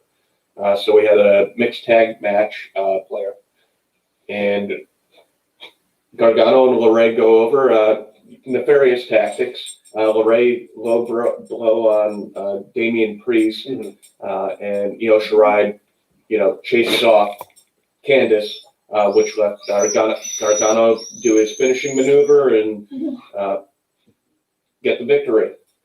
So I'm excited for that match between Gargano and I'm excited for both of yeah. them, but Gargano and Priest, I'm more hyped for that. Nothing against Candice. I love Io Shirai, and Candice is a very good performer, and I do like the character work that they've done with her, but like they have not. There's not a lot of personal animosity between Io Shirai and Candice right now, where there's been at least a little bit of stuff between Priest and Gargano over the last, like it hasn't been consistent, but there's been a little bit of something. Right. So, All right, so Chris is saying there are rumors that LeRae could be going to Raw or SmackDown in the draft next week. That would be interesting.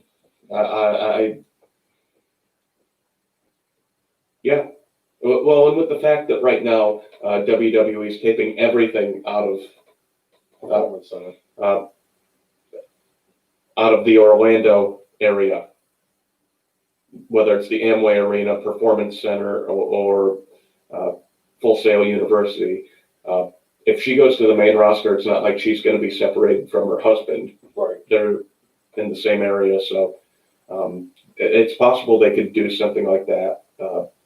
But Candice, has been one of those talents down in NXT for me that, they put her in with people because she will make them look good. They've never really had her be the top tier person. She's almost like the Dolph Ziggler of the women's division of NXT. That's a great example. So, and it's nothing against her. I love Dolph. Dolph's one of my favorite dudes, but it's like going, hey, we need somebody to elevate this person and make them look good. Put them in with Candice. Right. Io doesn't need that, but they needed a challenger for Io that wasn't Rhea Ripley at this moment. So I'm looking forward to that. I just need to point this out, not that this has anything to do with TakeOver tonight. There was a performer this week called Joey Pistachio. Joey Pistachio. I'm guessing the person who came up with Slapjack and T-Bar is the same person who came up with Joey Pistachio. I mean, if his shtick is to go out there and eat pistachios, they got something. what the fuck? Anyway, we did have Shawn Michaels host a face-to-face between Kyle O'Reilly and Finn Balor. Michaels did a great job of kind of putting O'Reilly over, because obviously we know O'Reilly more as a tag wrestler, but Michael's saying Kyle O'Reilly is the best kept secret in WWE and in NXT. Great performer who could go in the ring with anybody.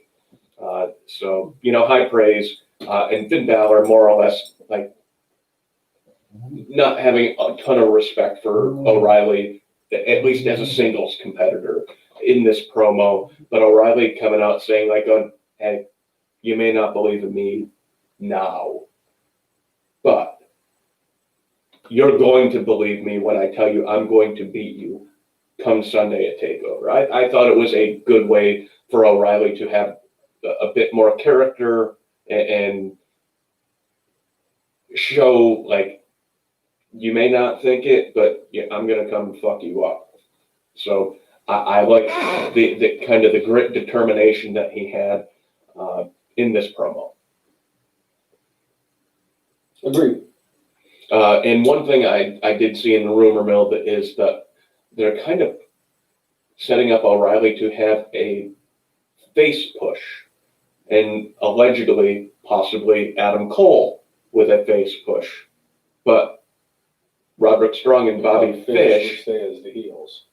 And it's unclear whether or not this means the split up of the Undisputed Era, or if it's more like, because Adam Cole this week also had a thing about, like, oh yeah, the NXT roster, just because we don't have titles, seems like they're not taking us as serious.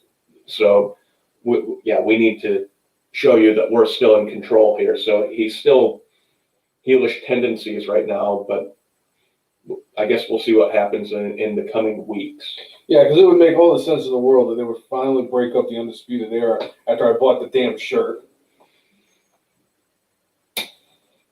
So I'm glad that Kyle O'Reilly's getting a spotlight to show, like, you could tell he's money in the ring, but we don't know if he's money as a character. Undisputed Era is money as a faction, but as a singles competitor, and like, I think the reason why they took him out of the team is, like, I love Roderick Strong, but he just doesn't have a ton of charisma, and he's not great on the microphone, but he could go like anybody's tomorrow. He's a Swiss Army knife.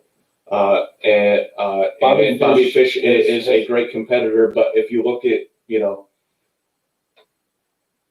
the age of them and who WWE feels has a higher ceiling, and obviously they're like going, all right, well, if we keep O'Reilly in this team, there's only so high that we'll allow him to go.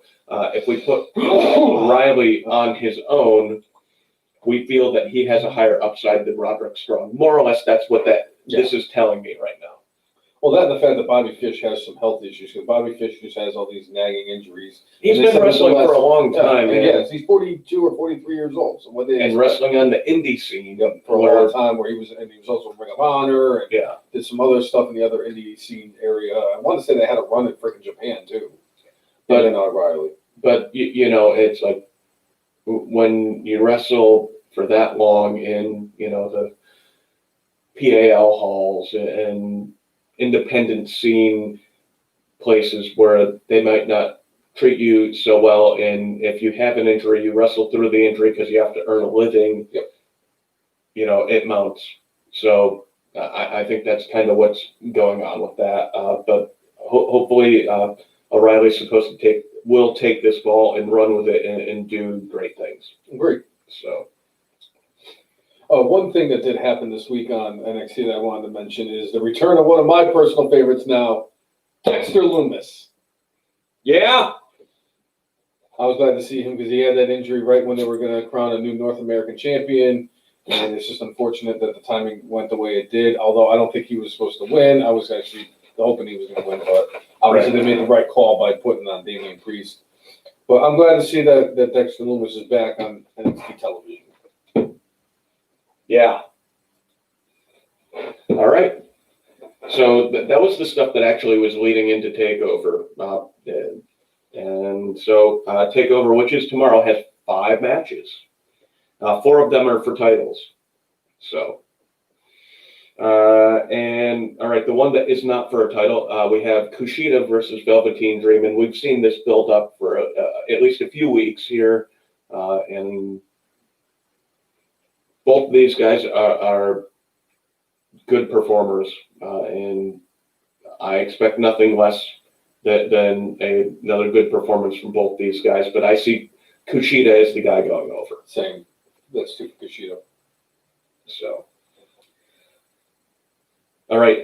Then for the Cruiserweight Championship, Santos Escobar and his, and I enjoy the fact, for this one, I enjoy the fact that it's kind of a never-ending feud because Swerve Scott seems like the guy that's almost getting there, similar to what they did with Gargano a few years ago, where it's like he couldn't quite get over the hump. When is he going to get over? When is he going to get over? I feel like he's going to get over this time, though. So I'm going with Swerve Scott to win the Cruiserweight Championship. I could go and swerve everybody here by saying Santos Escobar, but I also agree that I think Isaiah Swerve Scott gets his opportunity and he finally gets his win for the title. And I'm wondering at this point if the El Phantasma faction is probably going to get involved in some way, shape, or form. But I'm gonna guess Scott's gonna have somebody that is going to assist him to prevent that from happening. So Could be Nicole's favorite tag team, Breezango. it could be. You never know. All right, Damian Priest going against Johnny Gargano for the North American title. Damian Priest. Yep, I agree. And Gargano, similar, well, at least at this point, similar to his wife, is like the Dolph Ziggler of NXT. We need somebody to make you look good, and we need somebody who has enough credibility to elevate you. And he does both of those. And they're gonna, I'm sure, have a great match. I agree. That's why I'm gonna go with Damian Priest as well. All right. I think it's too soon to take the title off of him. He just won the title. I'd say give him a little bit of a run with it. Yeah. All right. Io Shirai versus Candice LeRae. Io, again, I think they want her to long-term have this. And if what Chris is saying about her possibly going to the main roster, this is her Swan song. And doing the honors. Yep. I also agree that this is, Shirai. As much as I want to say Candice LeRae is going to win the title, Dolph Ziggler is the Dolph Ziggler of Raw Underground. Of course he is. But I'm also gonna go with Io Shirai. As much as I want to say Candice LeRae is gonna win this match, I'm definitely going with Io Shirai too. All right, NXT Championship match: Finn Balor versus Kyle O'Reilly. So one of the things in the promo was Balor asked, "All right, well, O'Reilly, are you coming in this match alone, or are you coming with the Undisputed Era?" O'Reilly's like, "I'm coming alone, but Undisputed Era is always with me." Kind of leaving it open. But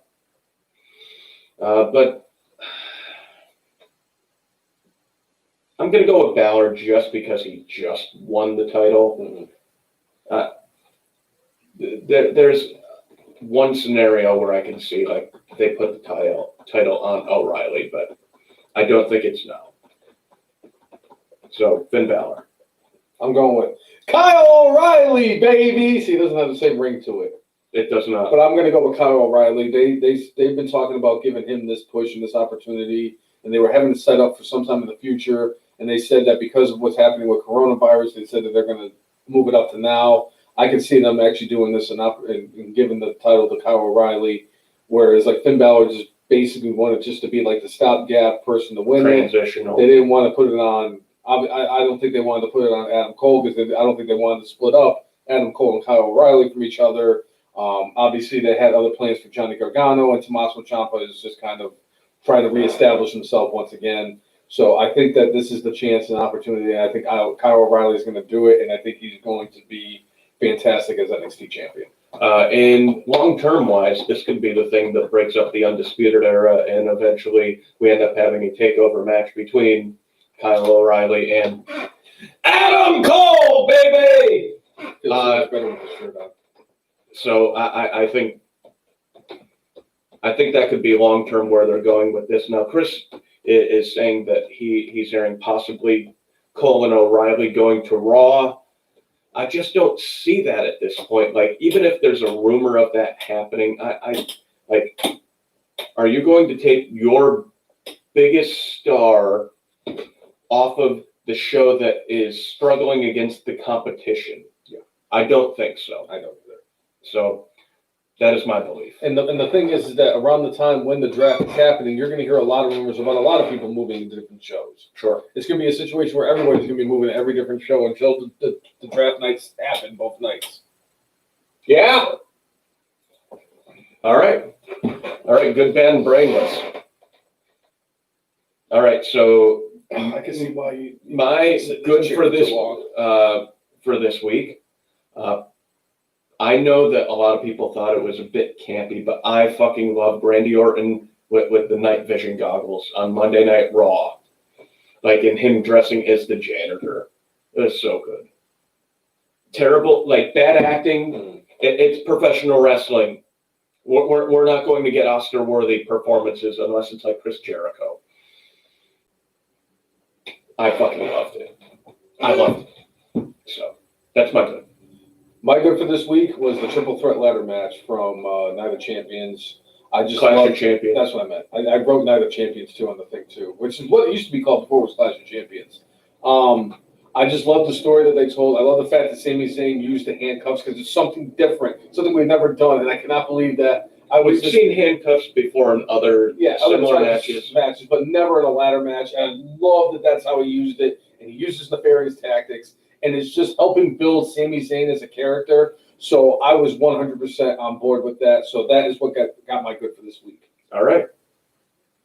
What's your bad? My bad for this week is what they've done with Mandy Rose. They took all that time to tweak her character, make her a little bit more badass, and take away the Barbie gimmick, only to trade her to Raw to make her Barbie again. Why? Why did you waste our time with that storyline then? Mm-hmm. Why did you waste her time to change that character, change her look, only to change it back? I did not like that. And it's funny too, with my bad, I was going to give my bad to myself, but because I'm brainless, I forgot exactly where I was going to get myself the bad from. So my bad for this week is going to go to Alexa Bliss's promo on SmackDown last night. Not that it was terrible, because some of the things that she was saying were like really good. Like, you know, it's the delivery of the She line. just did a horrible job at delivering it. I'm sorry. I have to say that's going to be that's my bad for this week, just because it felt like it fell flat. The fact that the Fiend came out and he put the mandible claw on Kevin Owens, and I'll tell you, I was jumping up and screaming and jumping around, and I was cussing up a storm at the TV because of Kevin Owens. Did you believe when that happened that we might get regurgitation of cupcakes? Of course. I'm surprised that the Fiend's fingers didn't come out with the actual full cupcake in his fingers. Like, a little cupcake dough maybe. And her holding his hand after that and everything. That part was great. Her delivery was just god awful. So that's why I got my bad for this week. It's like Kevin Costner from the early 90s. And I will say this, and I'm glad that I should have brought it up a bit sooner, but I love the fact that this was another week where we had a lot of capabilities of goods, a lot of options for goods. And I love the fact that it's been like this for the last few weeks now, where we're getting a lot of goods, because that means that we're getting a better product than what we've been dealing with. Because a lot of times it's like you and I agree on the good, and then you and I have like 37 different things we could choose for brainless. Right. But so my brainless for this week are the fans that attacked Alexa Bliss on Twitter. I mean, literally, she's just going out there and supporting, her former fiance. Like, she didn't say anything bad. it's a storyline in WWE, and people attack her, and it's like, get a life, people. Get a room, Dad. Sorry. So, if you ever want to see a reason why, it's like, I understand wrestling fans are super passionate, and that's why we have a podcast here. But like, please, like, be at least somewhat considerate of people. They're real people, and don't get so like, don't get bothered over like a storyline or her being supportive. Yeah. Like, come on. So that's my brainless for the week. My brainless for this week. Now, in the right circumstance, a championship rematch can be justified. Obviously, with what happened with Randy Orton and Drew McIntyre at Clash of Champions on Sunday, that was the best way for them to keep Randy Orton in the picture and continue on this feud with Drew McIntyre. The same thing with Jey Uso, where he got knocked out and his brother threw in the towel against Roman Reigns, which then leads to that. One of my biggest issues that I've had with WWE for over the years has been after they have a pay-per-view, either the Raw or the SmackDown, and a little bit lesser of extent, some NXTs, they have the rematch from the pay-per-view.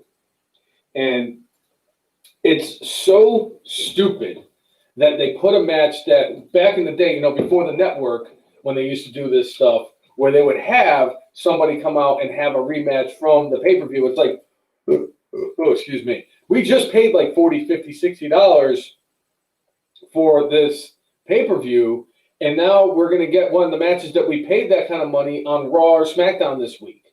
And that's exactly what they did.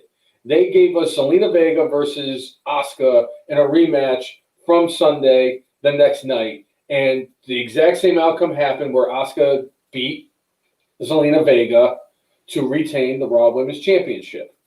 And I think it's kind of stupid because it's like it's lazy booking. It's like you can't come up with any other match for either one of them or put somebody else out there. You can't give Ricochet a match. You can't give freaking Eric from the freaking Viking Raiders a match. No, you had to give us a rematch from the pay-per-view, and it's stupid. So that's what gets my brainless for this week. All right.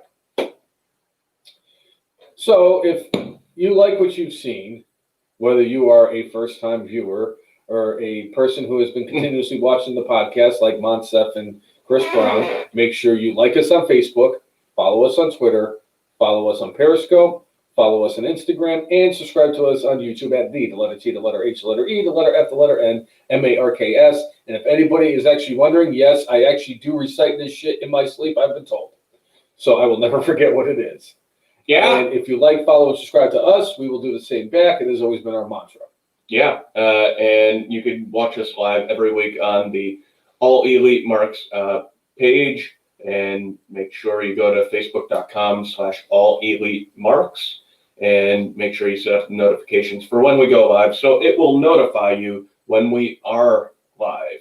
And on our Facebook page, Chris Brown usually posts a few articles a week about various things going on in the wrestling world, one of which that he did discuss was Ryback is taking the "feed me" catchphrase to court, and he's doing it against Ezekiel Elliott, because Ezekiel Elliott is a huge wrestling fan, and Ryback's like, it's clear that he's taking it from me and my personal brand.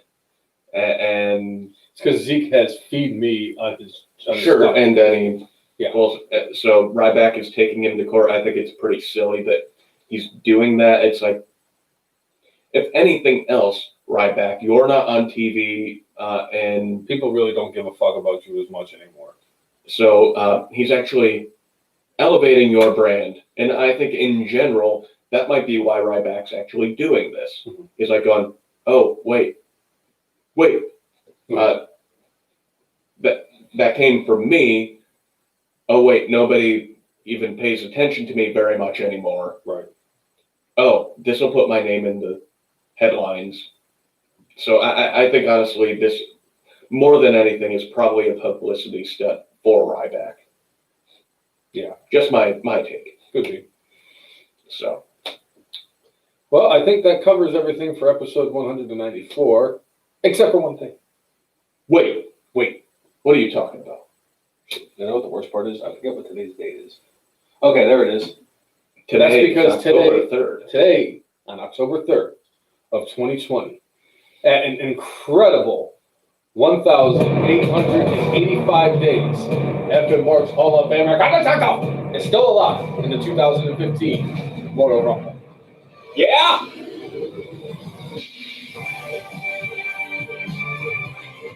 You know how bad I want to find him on Cameo, just so I can have him tell Tommy that he is still alive in the 2015 Royal Rumble. That would be fantastic. Whatever he costs, I would pay it too. I don't even care. Yeah. Even if it's Ric Flair money. Yeah. But anyway, for episode 194 of the F and Marks podcast, I'm Jay. and I am the brainless one. Make sure you mark out With your guac out. All right. Enjoy Takeover, everybody. See you all next week. Oh, spoiler alert, we will have our announcement for the first inductee for the 2020 class for next week's show. So tune in to find out who it is. Yeah. It could be anybody. Except for James Ellsworth and Kenny Omega. And Kevin